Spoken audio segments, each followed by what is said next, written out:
Welcome to Hitha's kitchen and craft. ಎಲ್ಲರಿಗೂ ಸ್ವಾಗತ ಹಿತಾ kitchen and ಕ್ರಾಫ್ಟ್ಗೆ.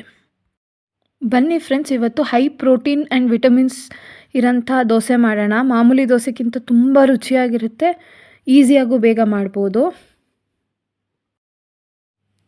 ಮೊದಲಿಗೆ ಒಂದು ಅರ್ಧ ಕಪ್ಪಷ್ಟು ಹೆಸರು ಬೇಳೆ, ಹಾಗೆ ಒಂದು ಅರ್ಧ ಕಪ್ ಹೆಸರು ಕಾಳು, ಅರ್ಧ ಕಪ್ಪಷ್ಟು ಕಡಲೆಬೇಳೆ, ಒಂದು 1/4 ಕಪ್ಪಷ್ಟು ಮೈಸೂರು ದಾಲು, 1 ಟೇಬಲ್ ಸ್ಪೂನ್ ಮೆಂತ್ಯ, 1 ಕಪ್ಪು ಸಬ್ಬಕ್ಕಿ, ಹಾಗೆ 1 ಕಪ್ಪು ಉದ್ದಿನಬೇಳೆ, 2 ಟೇಬಲ್ ಸ್ಪೂನ್ ಜೀರಿಗೆ, ಮತ್ತು ಹಾಗೆ ಕೊನೆಯಲ್ಲಿ 1 ಕಪ್ ಅಕ್ಕಿ ತಗೊಳ್ಳೋಣ.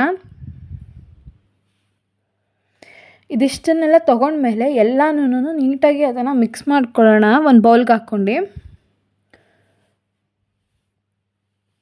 ನೀಟಾಗಿ ಮಿಕ್ಸ್ ಮಾಡ್ಕೋಬೇಕು. ಅದನ್ನು ಮಿಕ್ಸ್ ಮಾಡ್ಕೊಂಡು ಎಲ್ಲ ಕಾಳುಗಳನ್ನು ಅದನ್ನು 2ರಿಂದ 3 ಸತಿ ಅದನ್ನು ನೀಟಾಗಿ ವಾಶ್ ಮಾಡ್ಕೊಂಡು ಅದನ್ನು ಇಲ್ಲ ಅಂದ್ರೂ 4ರಿಂದ 5 ಗಂಟೆ ಟೈಮ್ ಹುನಿ ಹಾಕಬೇಕು. ಅದು ಉಂಟಾಗ ತುಂಬ ಚೆನ್ನಾಗಿ ಬರುತ್ತೆ. ಅದು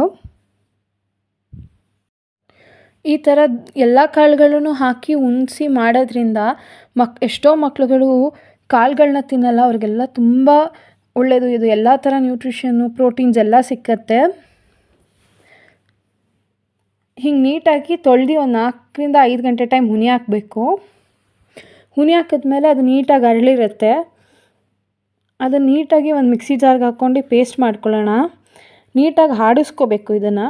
ಅದ್ರ ಜೊತೆಗೆ ಇಲ್ಲ ಒಂದು 2ರಿಂದ 3 ಹಸಿಮೆಣ್ಸಿನ್ಕಾಯಿ, 1 ಇಂಚ್ ಶುಂಠಿ ಹಾಕ್ಕೊಳ್ಳೋಣ. ಬೇಕು ನಮ್ಗೆ ಖಾರ ಬೇಕು ಅನ್ನೋರು ಇನ್ನೂ ಹಸಿಮೆಣ್ಸಿನ್ಕಾಯಿ ಹಾಕ್ಕೋಬೋದು.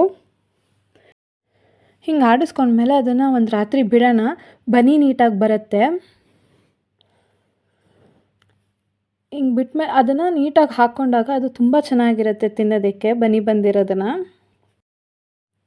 ಇದು ಮಾಮೂಲಿ ದೋಸೆ ಥರನೇ ಹಾಕ್ಕೋಬೋದು. ಹಾಕ್ಕೊಂಡಾಗ ಅದು ತುಂಬ ಚೆನ್ನಾಗಿರುತ್ತೆ, ಕ್ರಿಸ್ಪಿಯಾಗಿರುತ್ತೆ ಅದು ತಿನ್ನೋದಕ್ಕೂನು.